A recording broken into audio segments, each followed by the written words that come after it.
uncomfortable with the what is normal. They don't really know exactly what they can get away with, what they can't get away with. And then you get put in these games where it ends up being a stomp because you're completely off base there. Or you're not expecting your opponents to ever pick QoP because QoP has barely been touched for, I don't know, 6 months, a year maybe. Yeah.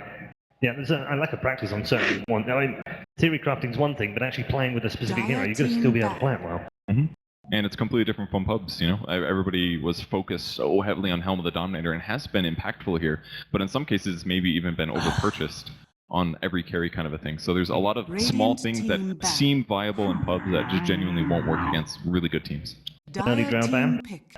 So Underlord is still in. That's the biggest thing that I noticed. As is the Luna, as is the Shadow Demon. I think. As is the Marauder. I mean, I kind of like to see VP just take the Shadow Demon. They're very, very good with it. And well, they can take SDM or on if they want. They could. They could get the combo. Or something like the kind of the Slark ST as well. I kind of feel it could help VP if they kind of stick with the. Oh, it's 12.5% win rate. I know, but their Slark Lifestealer is. They are, I'd say, one of the best teams with that combo. Yeah. I think it's really for Slaughter. I think they would prefer to grab something that's better in the off lane, just pressure-wise. Yeah. Underlord's perfect for it. Yeah, it's a Ben called that one. Put him with something else. Underlord's fixture is really just farming, get a big team fight item like Mech or Vlad's, and then join your team with fights. We're going to see the Wisp in here? I don't think they'll pick it up first phase. Yeah. They like it second or third phase, generally. The question is whether or not they want to deal with the SD. SD hasn't been banned, and NP, I'm not sure how likely they are to take it, but... With the Luna? It's so good against Luna late game though. You just disrupt her and you get these amazing illusions. It's really good. And a solo plays a amazing Shadow Demon anyway. So one of the things I don't like about it though is it's weak for the dual lane off lane, which I think that VP kind of have been liking to do.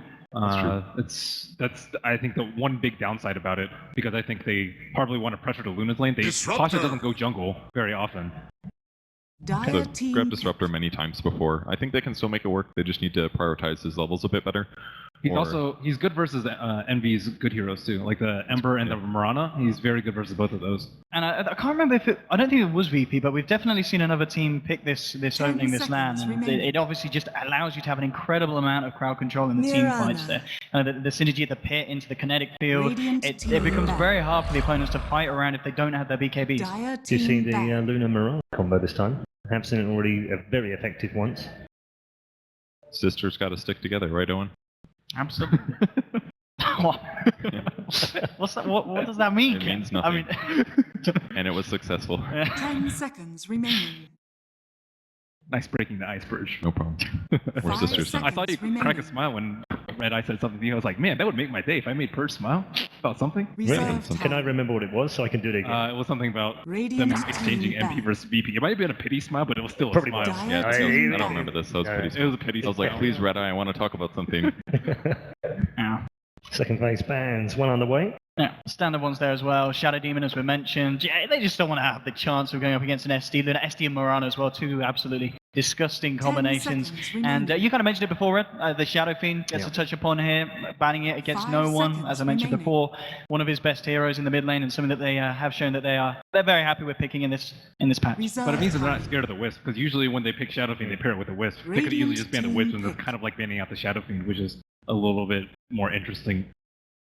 So Ramsey's hero is still kind of up in the air. He has 3 of his bans targeted towards him, I would say. And he used to play really funny stuff like Chaos Knight and Spectre. I think were the 2 that I saw him play. I was like, who plays this anymore? But he's that guy.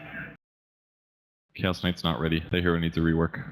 It's great as a support. Reserve time. Stop saying that. It's actually not. It's like the worst scaling ability in the game. Hey, I wonder if they bring back the Ramses Jara. Oh, we saw Wings do it. It won a game, you know what I mean? And it was one of his classics. It'd be really sick with their combo. Yeah, it's got a good team fight with the Unload and Disruptor. I mean, I don't know if you want to do it against the Luna Marana, though. Like, Gyro has single target damage issues, unless you go the Eggs build, so I just don't see it being effective against Luna Marana. I think he'd just get bursted down repeatedly. He could always bust out a Huskar. I kind of forgot about the hero, but I think Ramsey's played it before. Yeah, I haven't seen any Huskar here. Huskar Wisp would be nice, but I don't know if it's good this patch at all. Okay, there's the Ogre. There's the staple they've been needing this whole time. Lane pressure. You can just harass Marana. You just sit mid and let him attack you, and you're like space created as your mid gets last hits. Because they have Underlord, I feel like, especially Ogre Magi as well, they just hit for this like 25-minute timing, I feel like. What heroes do you think would fare best with it, seeing as you called out Ogre as one of their better heroes? That was the extent of my knowledge. Oh, okay. I'm done. I'm out. I mean, would you like to see maybe for Ramsey something like oh, okay. Wow, No we finally get a sniper. sniper. All right. They're back. It's taken 2 days, but we finally got one. It was like a Boston Majors draft they did. They did Ogre Magi and Sniper, and they actually were able to keep up farm with an Alchemist, pretty much, just with Bloodlust and a fast Maelstrom. He went like Dragonlance Maelstrom, I believe. It was really effective. They also have no heroes that can get on top of the sniper. Not yet. When we saw the Lone Druid game with a Super 4 range build, it was like he was up against Ember and Wraith King, but like Luna can't fight against a sniper. Like the range disparity is just too great, and Morana also can't leap in on a sniper. I'll say Warlock too, really. Yeah, Warlock too, and it's also protected by the Underlord. So I think the sniper's set up for really great success in this game. Yeah, if he just goes like Mech Vlads or something like that, and he has Bloodlust on top of that, he's gonna hit really hard. I do wonder if NP's just gonna snag Avenge here for support, just to help offset some of the Underlord aura, as well as you could swap Sniper. I think that would be decent.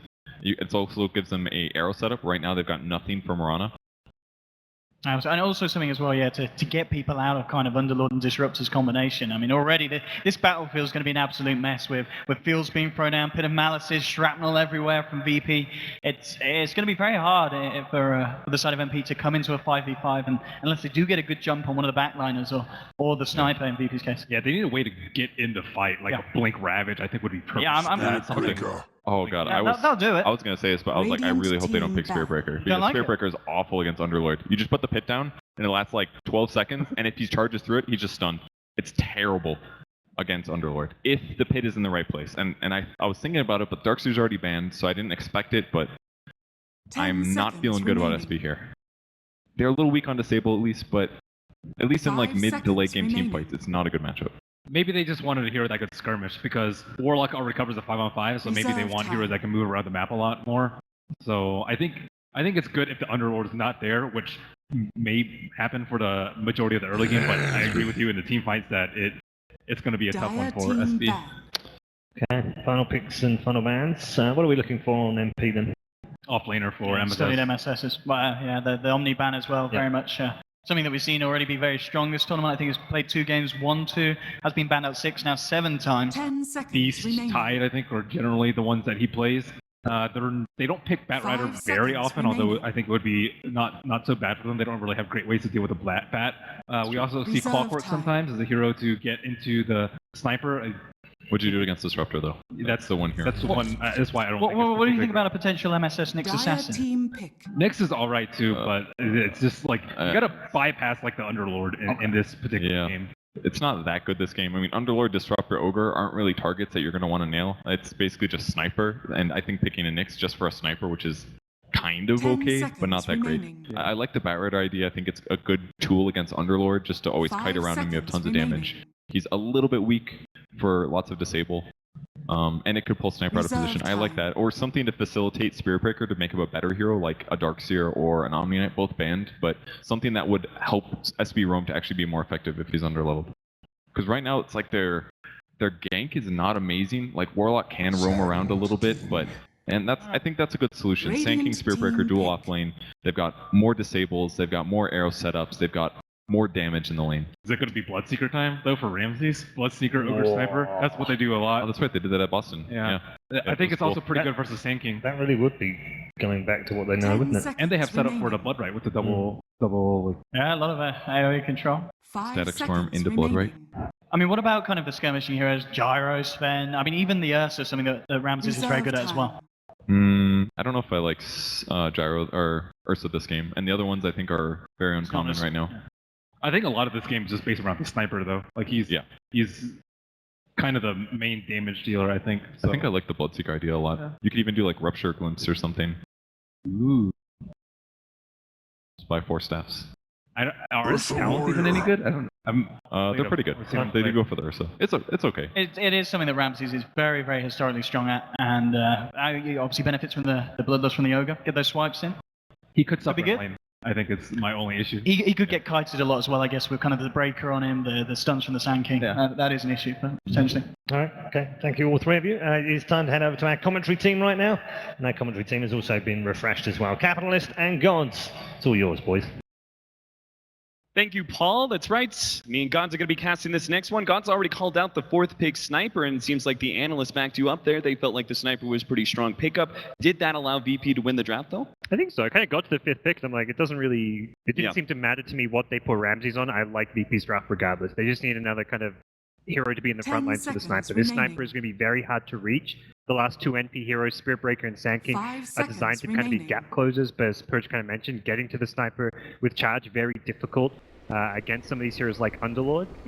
The Sand King's a bit better off because he can blink in with a Burrow Strike, but the follow-up, it's going to have to come from some seriously good positioning and play from Eternal Prepare Envy on for the battle. Arana. It's going to be hard to get past that Sniper, or excuse me, that Ursa, that Ogre, the Underlord as well. You've got 3 pretty tanky heroes that you have to make your way through in order to follow that Sand King onto the Sniper. So VP definitely drafting themselves what we feel like is an early advantage, but we'll have to see. NP certainly have a good combination of team fight and pushing power. They've got some early game power thanks to heroes like Spirit Breaker, Sand King, and even the Muerta are able to put some decent pressure in here and there when it comes to skirmishes. And then they've got 2 really big team fight ultimates in the Luna as well as the Warlock. If they can actually snowball you, we could see NP definitely getting out of control real quickly, right? And yeah, we've seen a few times. This is like Warlock plus AoE drafts of NP with the Muerta, with the Luna ultimates.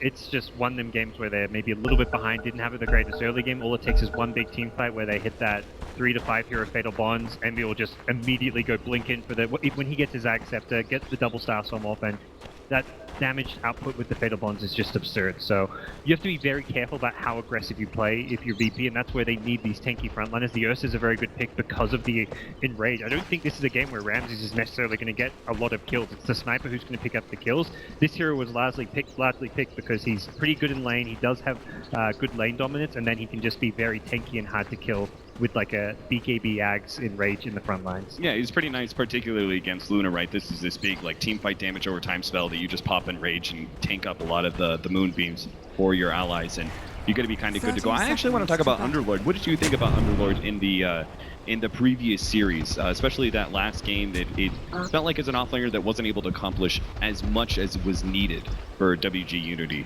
Yeah, it's a hero you really kind of have to play around. He's fairly item dependent, level dependent. I compared him a few times to the Tide Hunter in that way, but it did feel like WG Unity couldn't get the full value out of him. I think partly because they were playing with an Alchemist. I think the hero really shines when you're playing more aggressive and 5-man pushing. They were playing more on the back foot, which is perhaps where it didn't work as well. Whereas this game, I look at VP, and once they get like a good timing with Sniper having a couple items, they get the level 7 Ogre with Bloodlust max out, they're going to be the ones pushing forward. So Underlord's definitely a hero that you're going to be picking up early on in the draft because of how contested he usually is, and you have to draft around that hero very much, right? In which case, we feel like the Sniper is a more powerful ally to the Underlord than the Alchemist that was in the last I series. feel so. Yeah, I can definitely get down with that. Laning-wise, what are we going to have? Underlords, maybe Ogre's going to be making his way from mid to off lane here and there or something, but he's going to be matched up against a Luna Warlock, and of course our Spirit Breaker is going to be the Roma on the NP side. So it feels like a lane that Underlord should be able to do pretty well with his natural tankiness.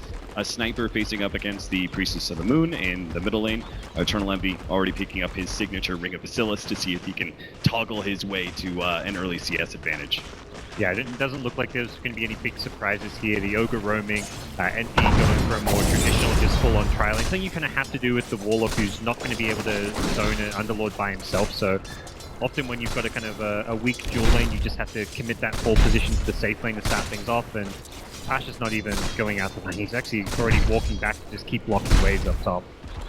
MSS, as the Sand King, is facing up against Disruptor Ursa. That sounds pretty nasty, but he does get pretty lucky in his offlane camp. He managed to get the trolls first, and that is a very easy pull for him to be able to take advantage of. He already has the Quelling Blade as well, so we may very well see an early Iron Talon that can help speed his way towards a Blink Dagger, and he won't have to deal with that threatening power of an Ursa in lane. One of these new offlane things which is just absurd with how easy this makes you to get your level 2. Ramsey's just trying to swoop his way through to make sure he gets that XP, but MSS has already ditched it. He's at the tower now, making sure he gets the creep XP, so really nice stuff for him with the trolls, and this just makes his life a lot easier, because the killing potential now of this dual lane is a lot more limited once MSS gets level 2. He's got the Burrow Strike, can potentially even get a Sandstorm if he needs to as well. Yeah, that's something that you can kind of hold on to and see the opportunity for a Sandstorm. Lil does not have any counter vision, so this may be a possible play for MSS to play a lot more aggressive since the counter wards are already been placed.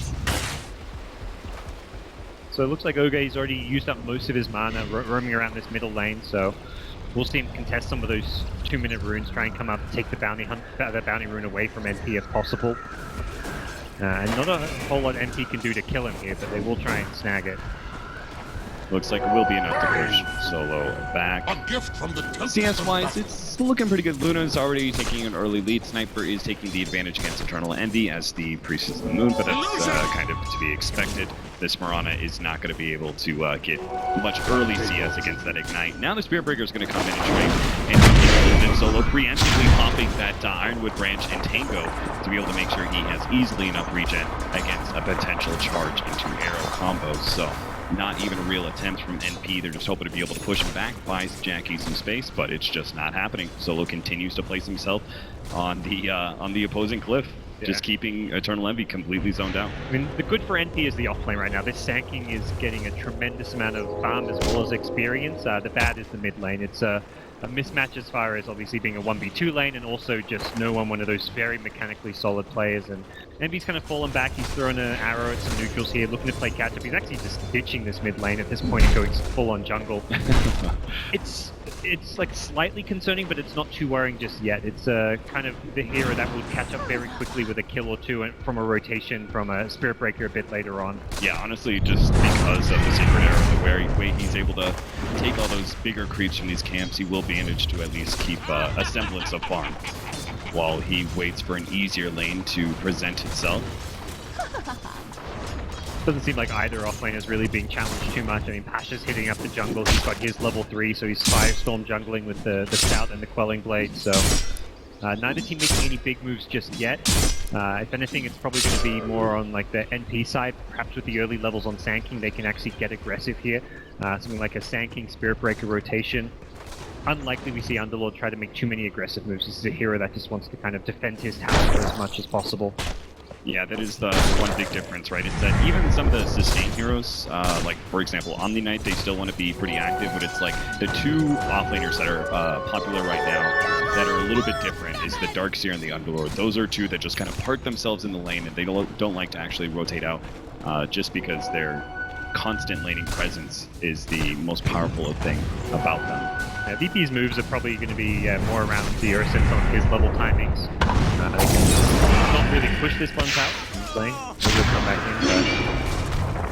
in, Get some damage onto Eternal Envy. Not a whole lot, but just something to keep him back. He's still sitting at 9-2 when it comes to CS. Half of that probably being neutrals, while 29-20 on no one, making sure to get every single one of those denies when possible. Charge away by Rose as he heads up towards the top lane, heading on to Pasha. He's trying to pull the creep wave back off the tower, collect some of that experience. It looks like that won't be too much of a problem. Radiant's top tower. I think this looks to be NP's easiest play to make. Go for the early tier 1 tower top. Luna's not quite level 6, but definitely with a level 6 Luna, they can force VP to make a response or give up this top tier 1 tower. That's going to kind of help free up some space for NP in theory if they have to rotate Ogre up there. So NP's probably making the call, guys, take that tower, help push things out, buy some time for me to kind of get some more out of this map. Unfortunately, the Underlord has proved to be quite the opponent versus this push.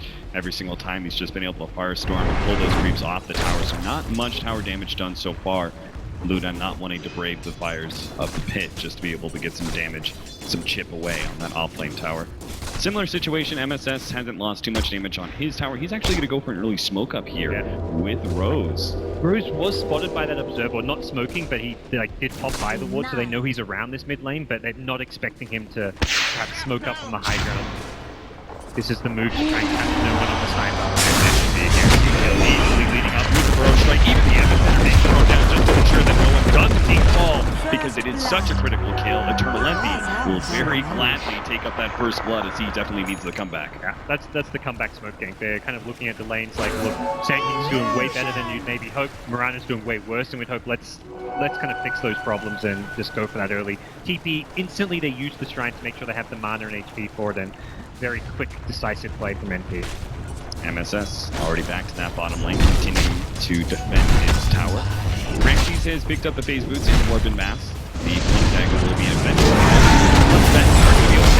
you might see the constant charge comes through, manages to stop some of that damage, but it looks like the Thunder Strike's going to beat up, and now Rose is in some serious trouble. He's not going to be able to make it out of here alive. It seems he's in the tier 2 tower. Ramses actually backing up that kill for a second, but they still manage to claim it. Solo will brave the tower's damage in order to claim that extra kill. 2-1 now, and Solo is going to actually make it a 2-2. Unfortunately, still dies to the tier 2, but probably still worth it in the end. For VP, arrow comes out.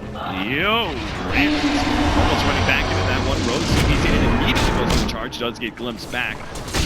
He'll go ahead and take a timeout in the fountain, waiting for his next charge. Oh, Luna sending the center all the way to this bottom lane. That's some team help coming out from AUI, but does look like they're going to keep this bottom tier 1 tower alive for now. Ursa not really known for his ability to turn kills into towers all too effectively, but still a win for VP in this bottom lane. Getting the key kills, Ogre going down a bit unfortunate for them as a result of Ramsey's misclick, but in the end it's still a favourable trade. Didn't see the charge coming in. Solo will put a quick stun onto Eternal Envy, especially under the shrapnel. Does a lot. Now Rose is going to be the next target of the shrapnel. He's easily going to go down here as well. The arrow comes out, but it's a bit too late. Doesn't catch anything. Eternal Envy is going to be forced into a preemptive leap there, as the ultimate coming out from no one being threatened. They'll get some damage on this mid tier 1 as a result, so that's going to just keep putting pressure on there. Really kind of upping the ante here, VP, as they feel like they've defended their top tier 1 tower. They can start finding some of these kills. Ursa's in a pretty good state, hitting level 8. It's being charged here, but this is going to be scouted out by a Radiant Observer Ward, and likely cancelled by Rose.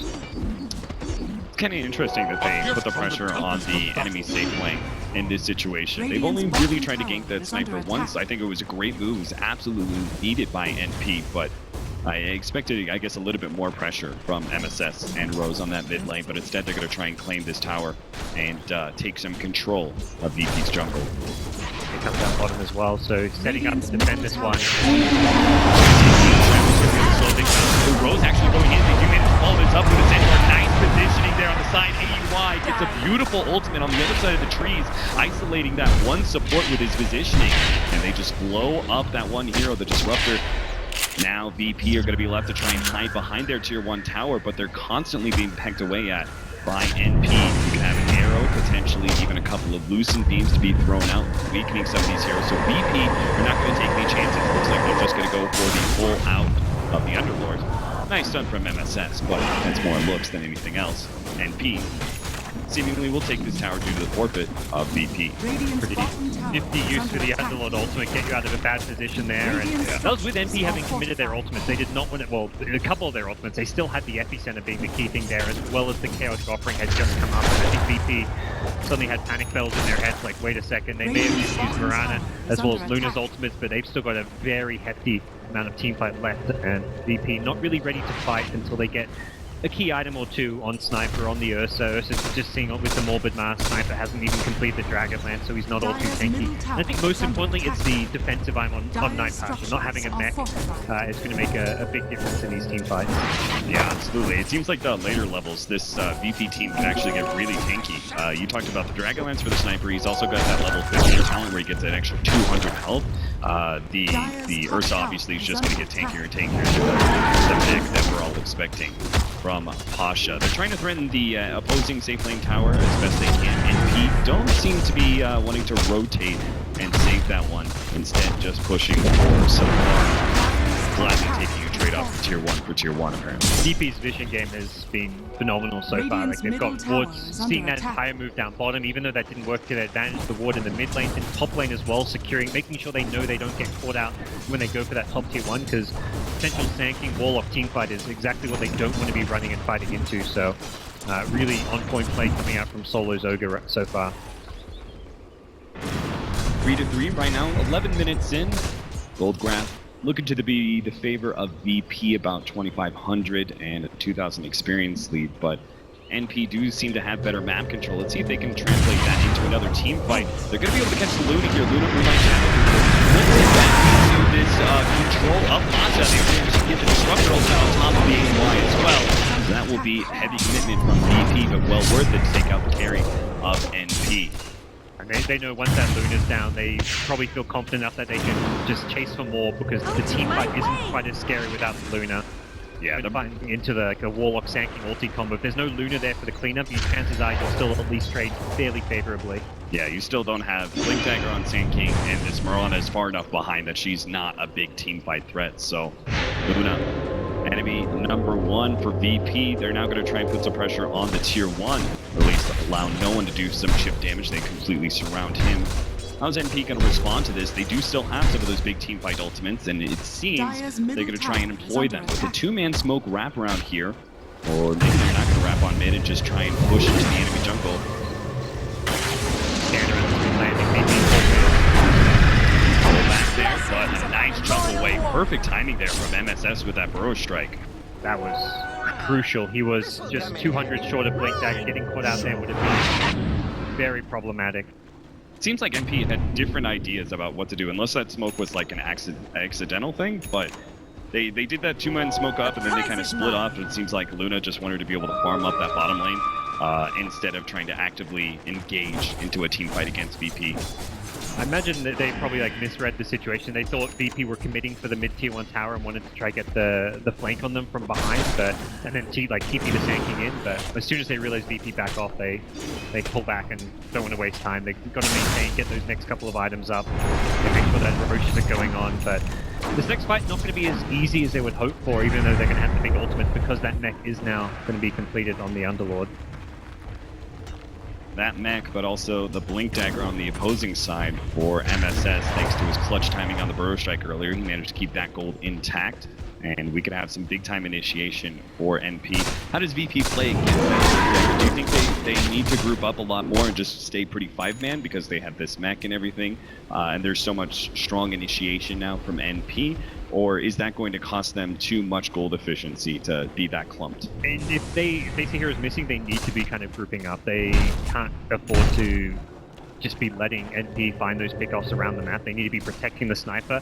We'll likely see Solo just kind of playing that sacrificial role where he's trying to just put himself in a position to scout the charge, and they do manage to quickly kill Lil here as he's going to be bumped into the air.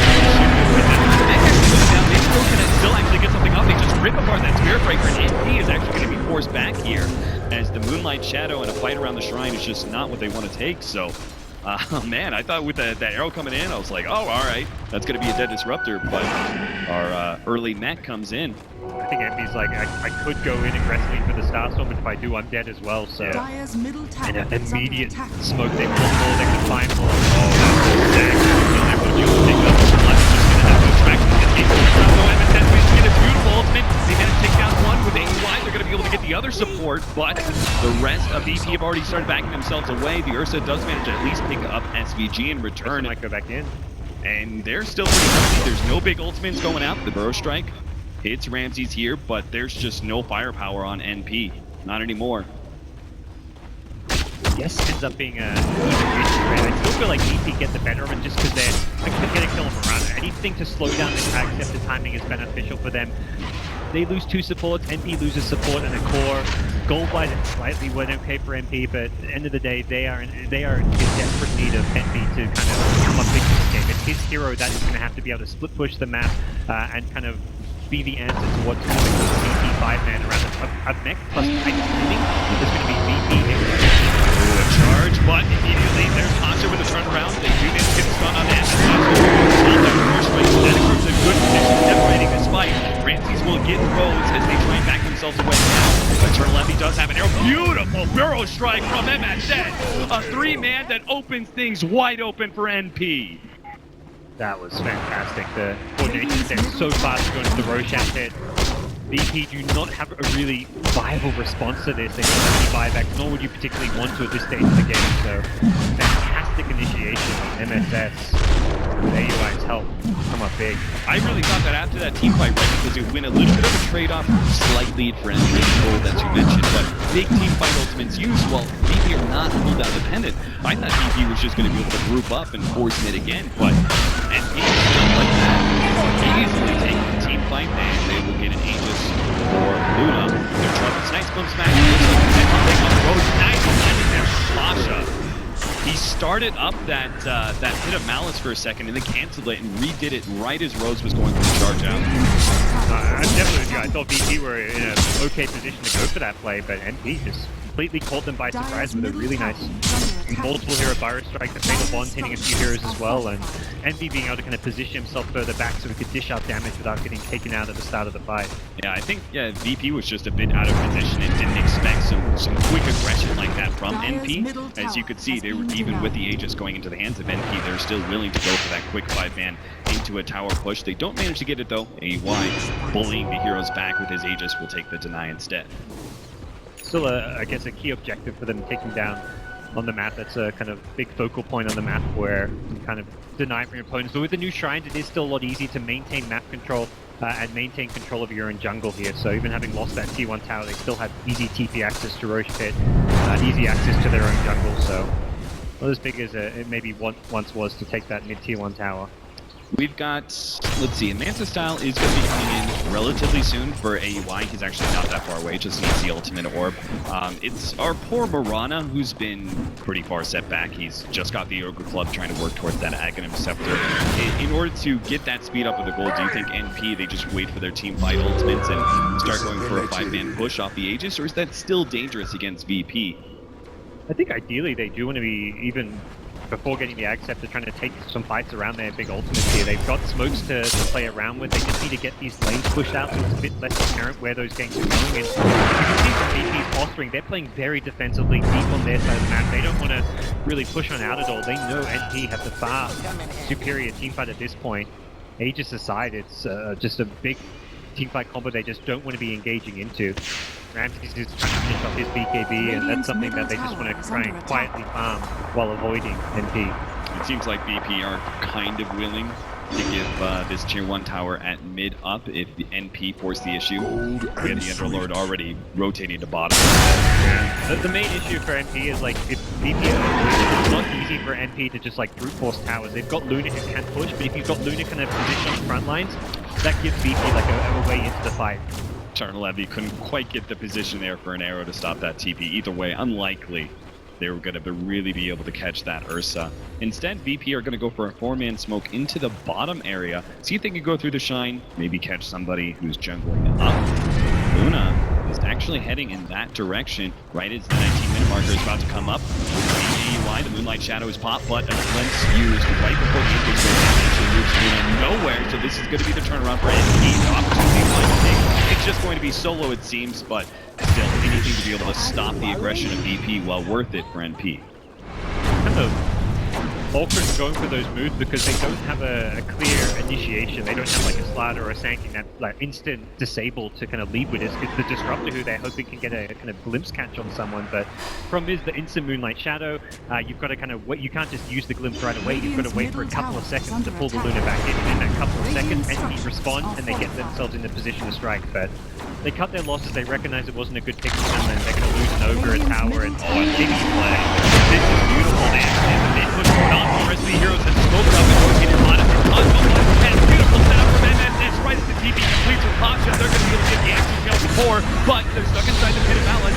The Lord is actually getting away here. The turnaround comes out from AUI. The break offline here is going to be taking a lot of that, but still AUI come to the fore is going to be able to output enough physical damage to take out these supports. At least one of them, it looks like the Disruptor hiding in the trees will manage to fly down. But so much to handle, but they will manage to finally bring him down. The Ogre is dead. Rainbow and Lil are going to fight this one out with Pasha, seeing if they can actually kite AUI. Pasha will go down first, but AUI will end up going down to Ramses. Lil manages to stay alive through all of that and is looking through the exit path. He's going to be able to TP into the Shrine, catch up with the Glen, and that's going to be a full wipe here as SVG will die to Ramses. Oh my gosh, they respond so well to that aggression on the Sniper, and Underlord somehow survives with 15 HP. tucks himself into the trees, comes back out for some extra damage after, even throws his life away to make sure they kill the Luna a second time. That was just some incredible coordination from VP. I thought that was such a cool play by MP to go for that 4-man smoke, and like they just let AUI go for that push and see if they can get that, but it just all turns wrong. VP find the initiation, or the counter initiation rather, under that tier 2. They had the vision to support it, they had the right ultimates to support it, but it was just ended up being a little bit too deep, and VP just with the response there, they burst down Envy nice and fast. It feels like anytime Envy commits too hard into the fight, VP are more than happy to take it and just trade kills, because they probably recognize that Luna alone isn't going to be able to kind of carry the Envy to scale as well, and he just keeps on going down in these fights, and it's kind of going to become quite worrisome for NP that the Ursa, the sniper, are just far ahead of Muerta right now.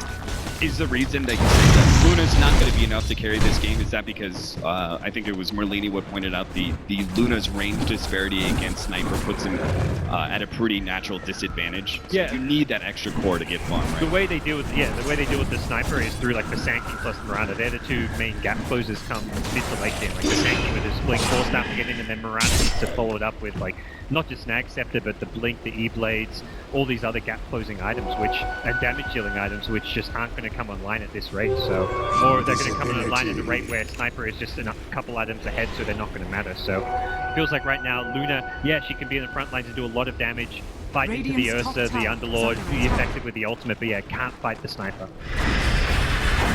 It's getting pretty nasty too. No one has himself a Maelstrom and is about to complete that Hurricane Pike, so we're going to have a nice bit of mobility for this Sniper to add on against this aggressive jump from NP. Speeding things up with this tier 1 tower being traded up as the tier 1 atop is being claimed by NP. They're actually going to start TP here and see if they can actually take this fight off. The Glyph baiting AUI a bit. They're going to be able to catch these Bud Rose bumps back. Nice. That's going to be able to catch these heroes long enough with the stat storm and a field combination to be able to catch these heroes. AUI only survives the invis for now. Back himself away. And it's has with the counter initiation. Goes to his knees. Tries to pick up no one, but this hero is surviving just a little bit more. MSS, he finally does manage to get that kill, but now he's trapped inside the trees. He's moved his way to victory here. Has the first strike. Doesn't get hit by the pit of mallets. Goes a little bit deeper. Gets the blink. TP's out. Ramses is there. Finds MSS, but it's not really question. They caught him at the end. Lil will bring MSS back to his doom.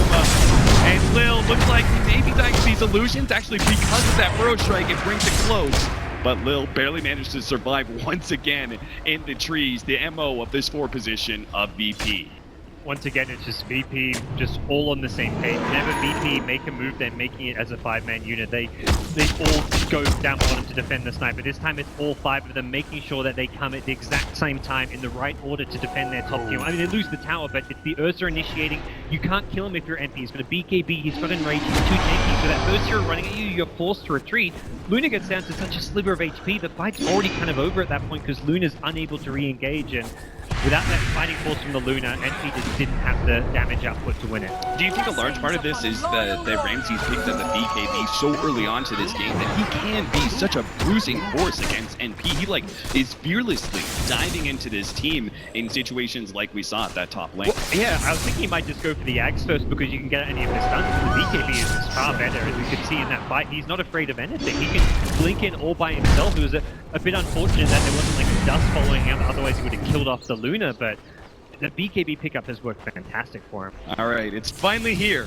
It's finally here, Eternal Envy. He just needs a little bit more tick gold, and he will have the Alchemist Scepter, in which case we'll start seeing some of these other items quickly following up. It's such an important item for the Muerta to have to progress in that farm.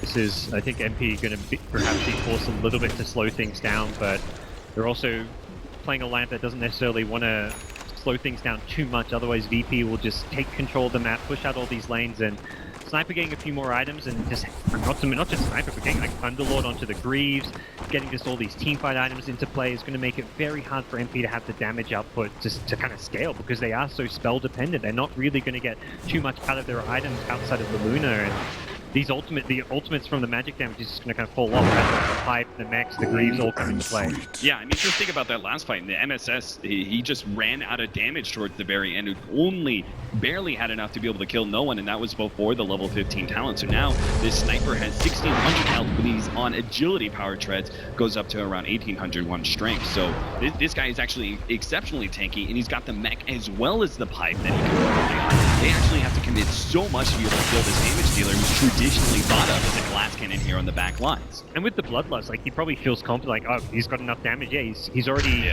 queued up the BKB. He doesn't feel like he needs to go for offensive items. He just wants to stay alive as much as possible.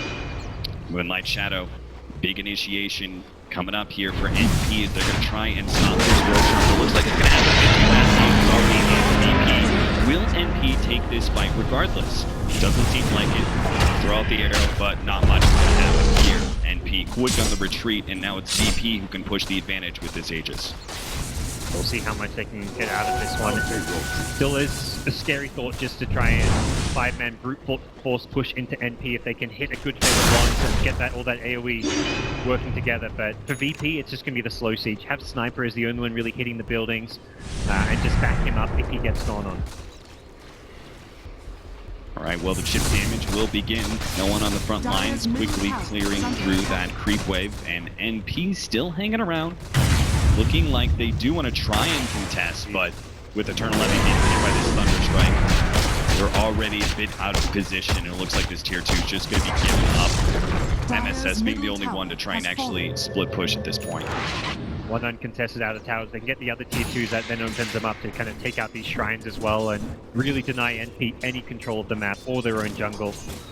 But VP happy for now just to kind of play the farming efficiency game. Pack's already TP'd down bottom, completed Greaves and Pipe, who's going to be going for a Crimson Guard next, so team survivability is the name of the game there, and kind of going to be reaching that point soon where if they want to be getting kills in these fights, it's going to have to come from AUI having another big item or two. Yeah, he's trying to pick up the BKB right now. We also need Eternal Envy to start progressing in his items, the Blink Dagger, Ethereal Blade, those sort of things still need to be picked up.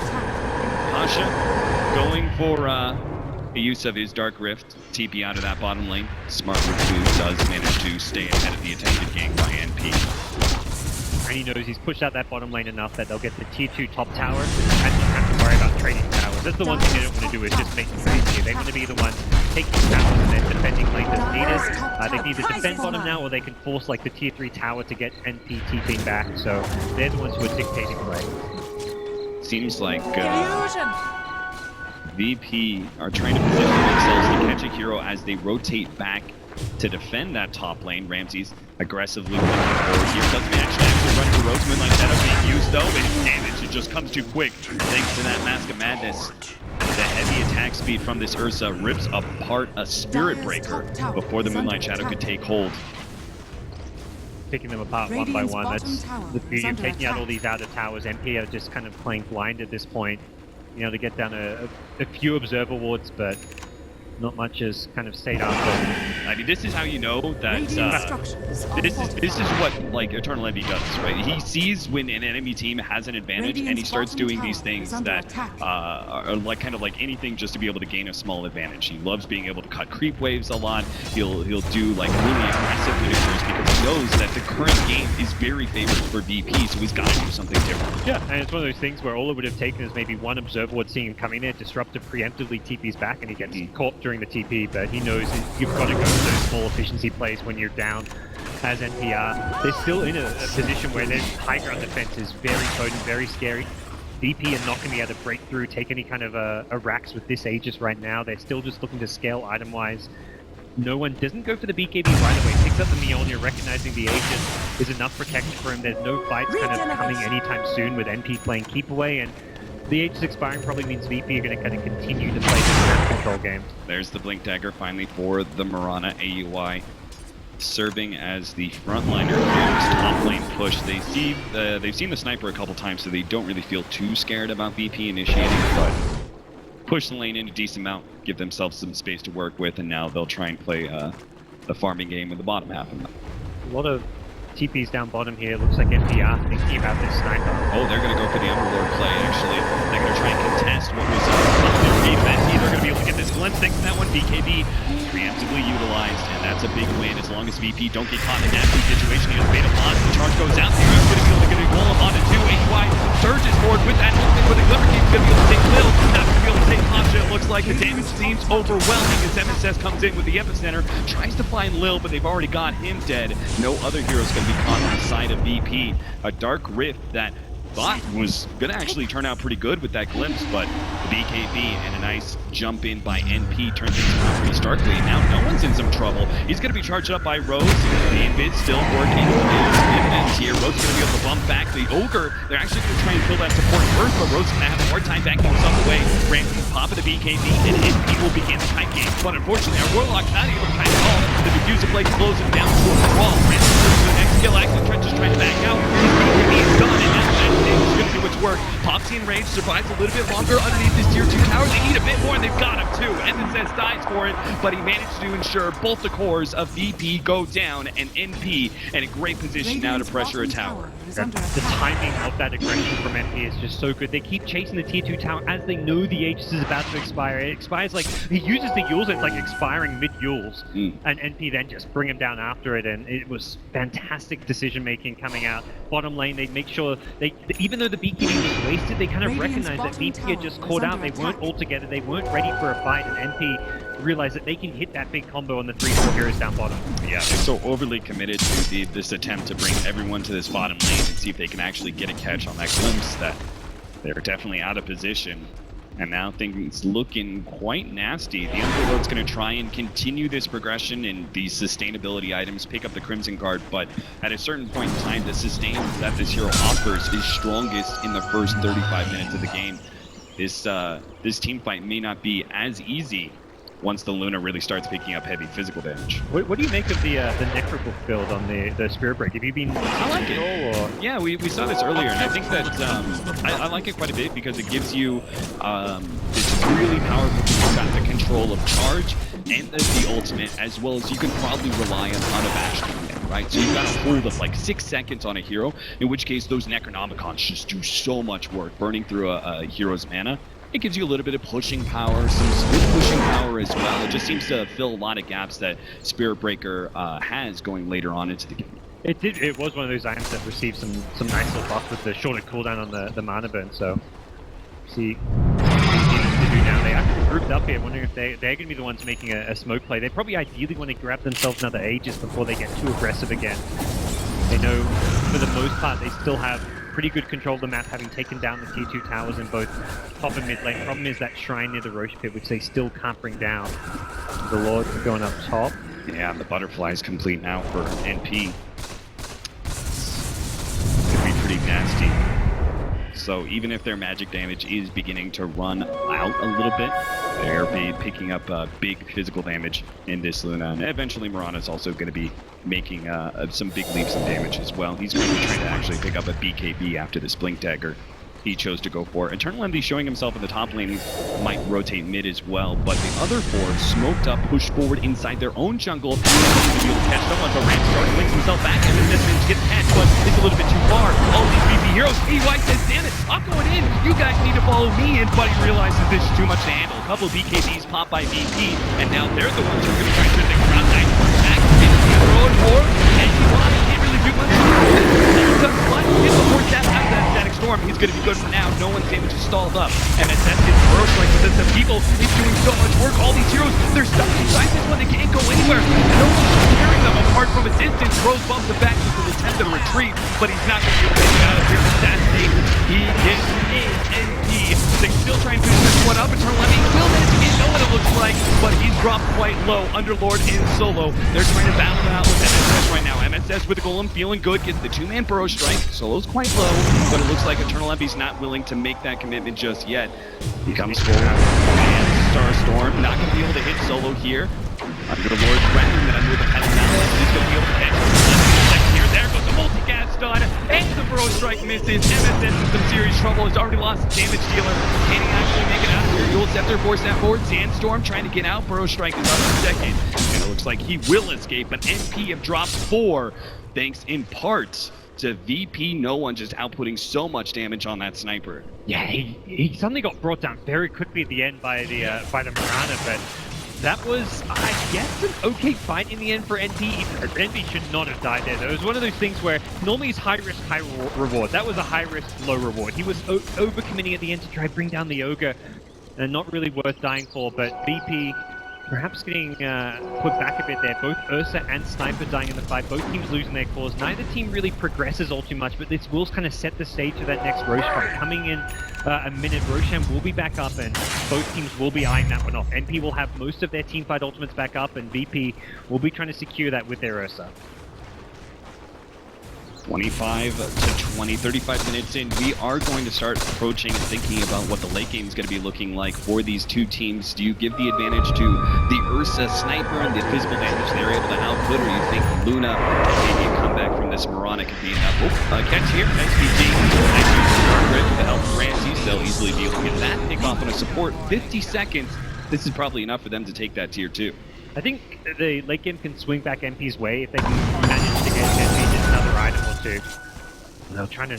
If Roche had respawned there, that would have been such a good pickup for NP, blocking it from VP, but they're just going to camp in here. They know it's respawning sometime in the next 20 or so seconds, and they'd love to get it, but You've got to feel for them. They're like, hey, it's got to spawn soon, but it looks like VP is going to be able to get that tier 2 at bottom lane for free, and they can actually start rotating and contest Roshan for themselves. Looks like they're going to take some extreme misfortune, and VP aren't even kind of scouting out the pit. They did have the Observer Ward in the neighborhood and did see NP kind of floating around and leaving the pit, so probably felt safe knowing that they weren't actually in there. And yeah, with the triangle being taken down, this game gets a lot more difficult for NP to kind of assert themselves on the map. They're going to have to come up with some very clever smoke usage to make those kind of moves again. Fortunately, that's one of the great things about the Muerta pickup in this kind of match, right, is that they may be locked inside their base, but they're not just relying on smokes to be able to push out and find initiations. And NP's one of those players who I feel uses the Moonlight Shadow almost better than any other player. Oh yeah, I think that dates all the way back to the earlier days of Cloud9, the way they were able to use the Muerta then. Always very efficient and opportunistic rotations with the Moonlight Shadow. What we're seeing here, Pasha going for like potentially going in for an extra 4-star, anything to help keep no one alive in these fights. He just wants to tank up as much as possible. Normally you expect like an MKB against the Butterfly of Luna, but this sniper just wanting to make sure he can keep himself alive as much as possible. The smoke initiation. Looks like it could be Eternal Envy who's going to be the first one to pop this smoke. And he's got that quick reaction leap. That's not necessarily the best target to run into. Maybe they're going to think about going back into this pit. They kill the creep that's inside of the pit, and now let Ursa solo up Roshan. It's going to force NP into an initiation, but it may not be the clean initiation you're expecting out of a Roshan fight. Arrow on the Underlord, but NP still not feeling comfortable with actually taking that fight. Really good positioning from Solo. He knows if they want to go and hit, he can face his belt. If he dies, it's not too big of a deal as long as he's bloodlusting his teammates. Yeah, and this is the space needed for them to be able to get their agents and cheese, and Arrow comes out, not to land on anything. He's still actually meant to be here in a position to be able to catch somebody potentially. Lil's going forward, looking for the glimpse, does manage to actually catch the MSS anything, but he immediately gets a blink out. They've also seen SVG with the Assassinate brought him a little bit low. These heroes start hiding themselves in the trees. It looks like NP is just trying to make a full retreat, and whatever heroes get caught, they're just going to leave Kind of reminiscent of what we saw earlier from Execration when they were just going into the pit, they didn't have their big ultimates, and they just leave that one tinky hero outside, kind of the bruiser you've got to go through, and you can kill him. It was that situation, it was the Tide of DJ. Here it's the Ogre of Solo. If you want to commit spells, you can take this kill, but it's not really worth it to use those cooldowns. Even just using a single Burrow Strike can lose you a team fight if you waste that on an Ogre rather than a hero like a Sniper or an Ursa. So NP unable to get into the pit, and VP find themselves with ages spent cheesed. I mean, this is also an ogre that is unnaturally tanky, right? This is not a build that we see a whole lot, but a Solar Crest as well as a Hooded Defiance on him, and he picked that 8% magic resistance. So this ogre actually has so much armor on both sides of the table, as well as that miss percentage chance, that it's going to take you a while to eat through him. Yeah, the casual is such a value item for him, and yeah, VP could be the ones with all the control to kind of 5-man force towers here, but NT can easily play the split push game, something that Jackie Moran is no stranger to. Yeah, you've also got this really versatile Sand King pickup that also does that really well, thanks to the huge amount of mobility it offers and just real quick clearing of waves. So they've got two different heroes to do that and potentially buy time. Enough time maybe for the Luna and Mirana to do what they need to do going into the late game. We'll see how much VP can get here. Their lineup outside the sniper, not exactly built for kind of going onto the, well, doesn't go onto the high ground, can slowly break it from outside. And I imagine if you can force enemies for them. Williams pulled back there. No kinetic field flash. Moonlight Shadow is going to be used, and no one will start backing himself away. Doesn't want to give an free opportunity of an invis initiation. Even if they do have the counter, they've got the gem on Pasha. They've got plenty of time to be able to work around, so Moonlight Shadow's up, might as well back up for a few seconds and commence the siege. Pasha actually just going to sit smoke next to no one, so if he gets jumped, there's an immediate potential pipe, as well as Crimson Guard to protect him. Broad daylight, but cannot siege, and this is going to be a uncontested tier 3 tower. Nothing really happening here. They're trying to do a bit of split pushing at bottom with this Necronomicon level 1. They will get the tier 2 tower, but no one's very rapidly going to start working on your ranged or melee racks. MKB now up for the Ursa as well, so he can really threaten a jump forward into and stun up and no one inside of the base with a nice force snap forward, but it doesn't really get enough done. See if they can panic VP, make them use a spell or a BKB they don't want to. But well played by no one. He wants to hold that BKB for patience, most likely. Bruiser comes forward, solo. Trending these heroes up, and Meepo makes the chase. The turn levy comes forward, the BKB can start getting locked down. Once he's going to leap away, no one can't quite finish him up. The shrine starts doing its work while inside of it. Spirit Breaker a little bit with AUI from here. That's the counter initiation with the Epicenter. He's going to be able to do enough against the Burrow Strike. A little more AoE damage. He brought a couple low. No one's going to come back in, but he's surrounded by enemies on all sides. He focuses on SVG first, tosses BKB, bounces himself away from AUI, goes for the TP out, and that is a clean escape by him. No bad's going to come up. Ramsey is going to be left behind, though. He'll be the one kited down to his death. NP will hold outside of their base. They lost the tier 3. They lost the ranged racks, but they will hold for now. Shrine's helping defend high ground there and be able to immediately re-engage. The Assassinate also wasn't going to be able to kill him thanks to the Shrine. That was really making it tough for VP there, and some just great high ground defense play. Did cost them a Luna buyback, but now they're in a position to push forward and take some objectives of their own. There's still tier 2 towers to go through, but they're going to find a VP side who do not have a buyback on their Ursa because he committed to that MKB purchase. Yeah, that may be something NP knows, simply because that item pickup is very clearly new. They're going to go for the tier 2s. They're not actually going to go straight through mid and threaten high ground just yet.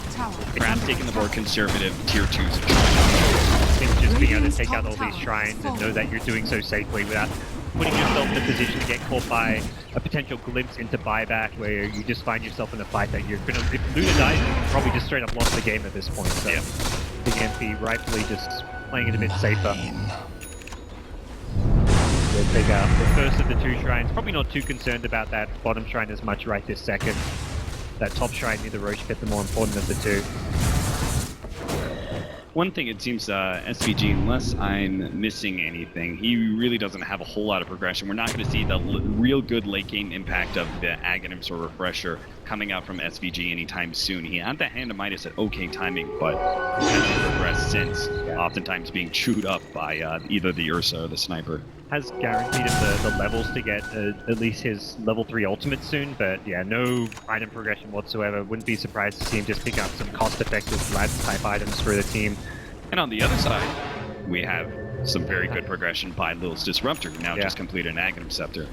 He is, very, very rich. But I guess, on comparison, it's the Spirit Breaker of Rose also seeing around that 10k 2k net worth mark, but I mean the BKB Necrobook I don't feel will have a similar teamfight impact to a Disruptor Axe. If you can get a good initiation off of that and prevent a BKB coming out from someone like Luna, that can win you the game. Both MKBs are up for the cores of VP.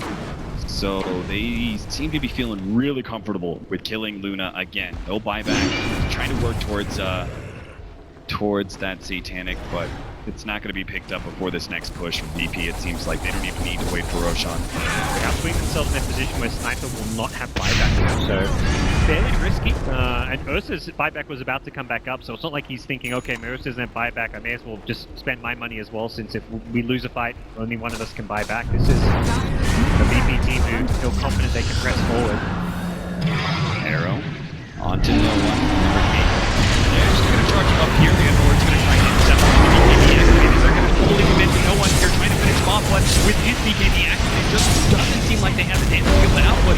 No one, he's actually being targeted by A5 now. Jump in, the MSS doing a lot there, but no one is surviving through this one, but the rest of the team is not. VP are collapsing now, and Pasha can't save them. The Dark Rift attempt, but it's not going to be there. He gets away, but all of his comrades had fallen, and none of MP have dropped. I don't know, that's such a ballsy play from VP to go with the Sniper in the front line. He gets hit by the 5-second arrow, but that's not even the problem. He doesn't actually take any real damage during the arrow. It's the Spirit Breaker charge from Rose that sets everything up there, and then the big team fight to follow it up. He stays alive during the BKB, but as soon as it ends, VP just fall apart there, and I think they just didn't recognize in time that the fight was going south, because the plan must have been, okay, if the fight looks bad, we can buy time for the Dark Rift out because we've got these BKBs, but it looked like they just thought they were winning the fight, because that Dark Rift came way too late for them to salvage the situation. Yeah, MSS, like, all that physical damage that they attempted on Noah just seemed to do so little, but his BKB wore off, and MSS came in with just the most beautifully well-acted setup, hitting all the clumped up heroes, a little bit of hope there at Lil, no follow-up there from Eternal Envy. Throws out the arrow now, but they're chipping away at this tier 3 for 25 seconds.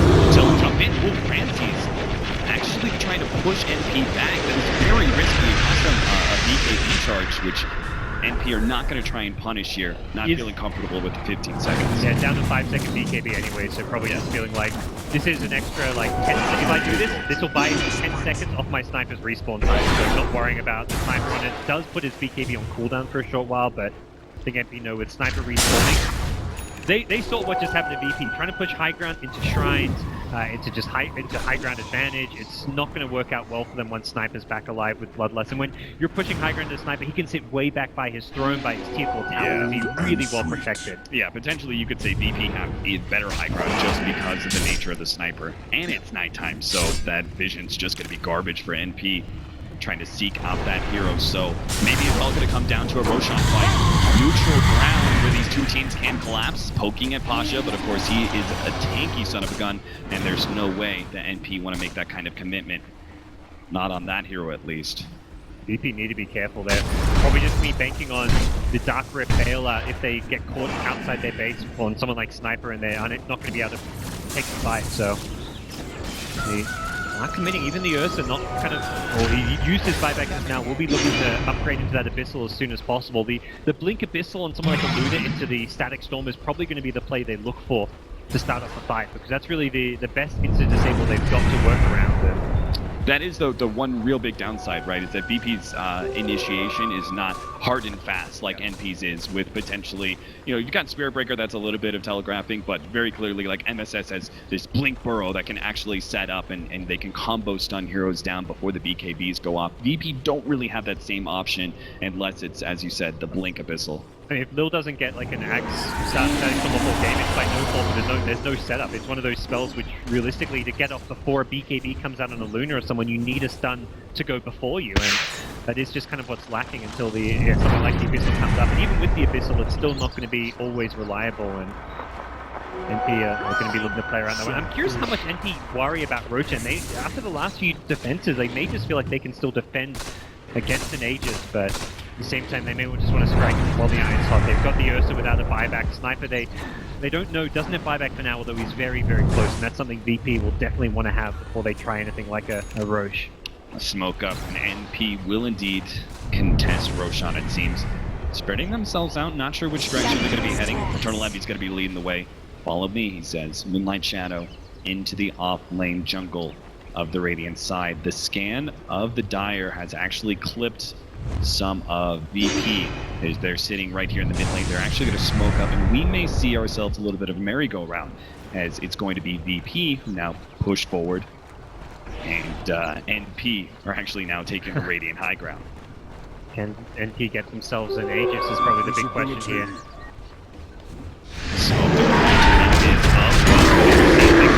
The activated blast, Ramsey locks it down, is able to get that bash, holding the hero in place, and now NP on top of an arrow.